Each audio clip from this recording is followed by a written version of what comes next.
just so happy and so full of gratitude for the ensemble, for the piece itself as a whole, as a collective. And the fact I'll let Jack say what he's been saying, but just that fact that there's not one specific person or there's not one specific thing, but each element has been acknowledged. And to be a part of such a wonderful ensemble, to me, is what it's all about. And it's just so beautiful that the whole thing as a collective has been acknowledged.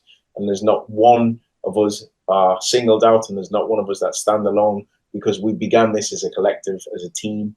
And we developed our own kind of collective consciousness, if I'm honest. You know, I don't want to go too, fuck it, I will go spiritual. If you treat people with love, respect, care, dignity, and kindness, and you love what you do, and you bring out the best in your people, you don't need to be a tyrant. You don't need to shout. You don't need to have this kind of hierarchical structure. Everybody is there because they deserve to be there and they want to be there. And ultimately, you get the best from the team. And it was always a team effort. And for that, I am eternally grateful.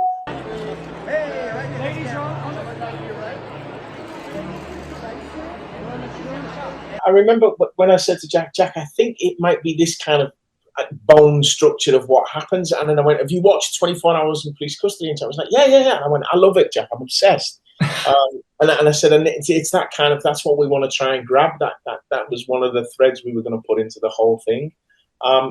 And so, yeah, it's right. You know, that's kind of full circle in many elements. But just to pick up on that same kind of thing, look, some of our ADs were teachers and police officers in the piece. Do you know what I mean?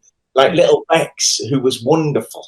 Little Bex, one of our third, who was great, and she was the copper that came to get us in the when we first go into the thing and pulled us back. But in the meantime, you know, she's checking on the radio, and so when we say we were all invested, we really mean that. We're not bullshitting. We were all completely invested. Everyone, every single person. And that was the beauty of it. Texted his mum earlier. He's over the moon. Yeah, he's bouncing off the walls, and so she. More importantly, there was that when we went to LA. On one of the days, we went to the beach, and it was so interesting. Suddenly seeing suddenly seeing Owen become a boy again.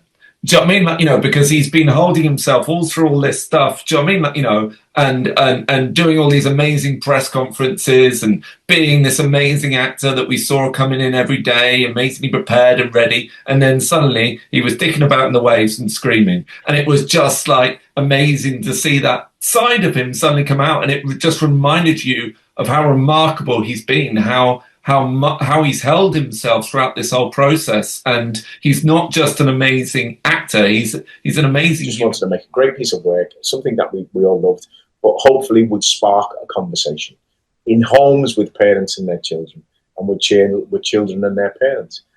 And it seems to have not just done that, but it's exceeded all of our expectations.